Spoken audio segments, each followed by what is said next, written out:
नमस्ते सभी को। मेरा नाम डॉक्टर राधिका केरकर है। मैं एक साइकेट्रिस्ट हूँ, साइकोथेरेपिस्ट हूँ। अकोला में प्रैक्टिस करती हूँ। इस चैनल पे मैं मेंटल हेल्थ के बारे में वीडियोस डालती हूँ, यानी कि मानसिक स्वास्थ्य के बारे में, मानसिक बीमारियों के बारे में। इसके पीछे यही इंटेंशन है कि लोगों को पता चले कि मानसिक बीमारियाँ कौन सी प्रकार की हो सकती है और उसके बारे में क्या किया जा सकता है, क्योंकि लोगों के अंदर काफ़ी इग्नोरेंस है मेंटल इलनेसेस के बारे में। लोगों को पता नहीं चलता कि ये एक प्रकार की मानसिक बीमारी भी हो सकती है। तो ऐसी ही एक बीमारी के बारे में आज हम बात करने वाले हैं, वो है बिंज ईटिंग डिसऑर्डर। यानी कि नाम में ही आपको पता चल रहा है कि इसमें ईटिंग का प्रॉब्लम हो सकता है। ये मानसिक बीमारी है पर ये ईटिंग से रिलेटेड है, खाना खाने से रिलेटेड है।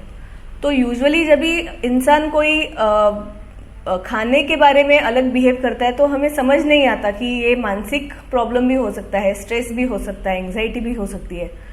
तो इसी प्रकार का ये बिंज ईटिंग डिसऑर्डर है। इसमें होता ऐसा है कि इंसान जो है, पेशेंट जो है, ज़्यादा खाना खा लेता है।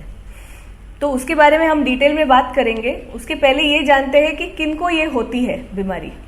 तो ऐसा देखा गया है कि 4% यानी कि 4% महिला और 2% पुरुषों में ये बीमारी पाई जाती है।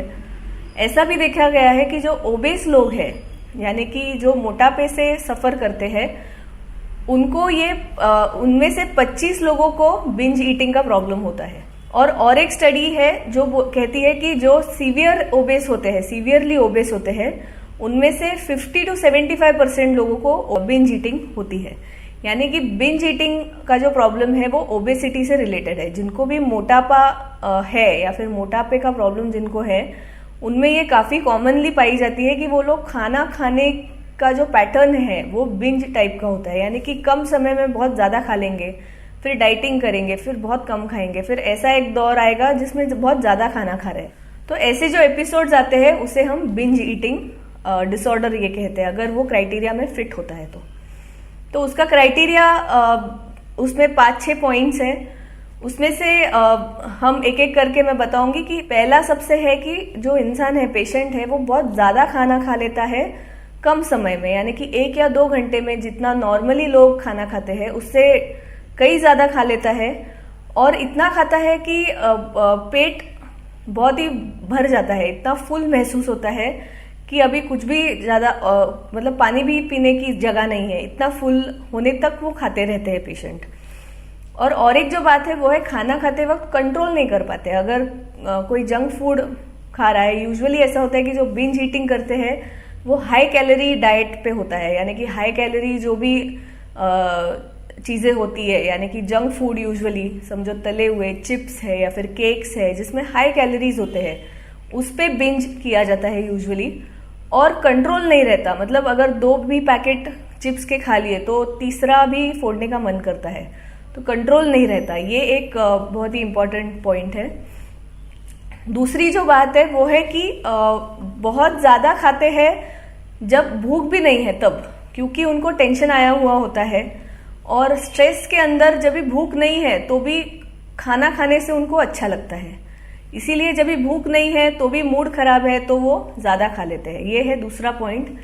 तीसरी बात ऐसी होती है कि यूजुअली अकेले में खाते हैं, किसी के सामने नहीं खाते, अकेले होते हैं तब खाते हैं। चौथी जो बात है वो है कि खाने के बाद बुरा लगता है कि मैंने क्यों खाया, मैंने इतना नहीं खाना चाहिए था। और उसी में ऐसा होता है कि कभी कभी डाइटिंग कर लेते हैं। ये कॉम्पनसेट, इतना जो खाना खा लेते हैं उसको कॉम्पनसेट करने के लिए बाद में फिर डाइटिंग करते हैं, अलग अलग प्रकार के डाइट प्लान्स यूज करते हैं। तो ये आजकल की जो लाइफस्टाइल है और आजकल का जो कल्चर है, इसमें ये बिंज ईटिंग पैटर्न काफ़ी कॉमनली दिखाई देता है, क्योंकि जो बॉडी शेप है उस पर भी काफ़ी जोर होता है लोगों का कि मुझे मोटापा नहीं चाहिए, या फिर मोटे जो होते हैं उनको वेट लूज करना होता है, और वो भी डाइटिंग के साथ करना होता है। तो ये जो डाइट करते हैं और फिर बाकी की जो लाइफ की जो टेंशन है, स्ट्रेस है, वो खाने के ऊपर ऐसे निकल सकती है बिंज ईटिंग के द्वारा। इसका ऐसा और एक जो क्राइटेरिया है वो है, अगर इसका क्राइटेरिया है कि ये अगर चीज़ एक बार हो रही है 1 हफ्ते में, ऐसे 3 महीने के लिए लगातार हो रहा है, तो हम डायग्नोज करते हैं कि ये बिंज ईटिंग डिसऑर्डर है। और इसकी सीवियरिटी ज़्यादा हो सकती है, कभी कभी 3 से 7 बार होना एक वीक में, या फिर 8 से 14 बार होना एक वीक में, या फिर 14 से भी ज़्यादा बार होना एक वीक में, यानी कि एक दिन में 2 या 3 बार होना। ऐसी जो अगर सीवियरिटी है तो उसे हम मानते हैं कि ये ज़्यादा सीवियर प्रॉब्लम है और इसको रेगुलेशन की ज़रूरत है, इसको ट्रीटमेंट की ज़रूरत है। तो अभी नेक्स्ट पार्ट जो है वो है ट्रीटमेंट इसका करना चाहिए या नहीं करना चाहिए, और करना चाहिए तो कैसे करना चाहिए। तो जो पहला सवाल है कि करना चाहिए या नहीं करना चाहिए, बिल्कुल करना चाहिए, क्योंकि it is somewhat related to stress, anxiety, आपकी जो मेंटल हेल्थ है उससे रिलेटेड है और इसको एड्रेस करना चाहिए। और दूसरी चीज है कि वो ओबेसिटी से भी रिलेटेड है। तो अपना जो ईटिंग पैटर्न्स है, अपनी जो डाइट है वो अच्छी होनी चाहिए, क्योंकि उसके ऊपर हमारी हेल्थ डिपेंडेंट होती है। तो इसका जो इलाज है वो करना चाहिए। अगर ऐसा प्रॉब्लम है तो उसके बारे में बात होनी चाहिए, उसके बारे में ट्रीटमेंट होनी चाहिए। दूसरी बात है कि कैसे होती है ट्रीटमेंट। इसके 2 प्रकार है एज यूजुअल, एक है दवाई और दूसरा है साइकोथेरेपी। तो ऐसी कुछ दवाइयाँ अवेलेबल है जिससे मूड भी स्टेबलाइज होता है, भूख भी नहीं लगती, मतलब भूख जो अगर ज़्यादा लग रही है तो वो कम होती है। तो ऐसी दवाइयाँ दी जाती है पेशेंट्स को according to their symptoms, according to their case. ये केस टू केस डिफर होता है कि कौन सी टाइप की मेडिसिन देनी पड़ेगी। और दूसरी बात है जो साइकोथेरेपी है, उसमें कॉग्निटिव बिहेवियर थेरेपी है मेनली, इसमें काम आती है, बिंज ईटिंग में काम आती है।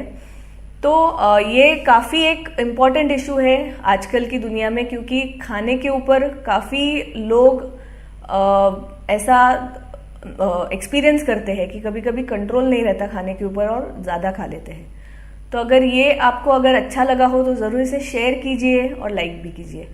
मैं आगे के वीडियोस में और भी जानकारी लेके आऊँगी। सुनने के लिए धन्यवाद। Thank you.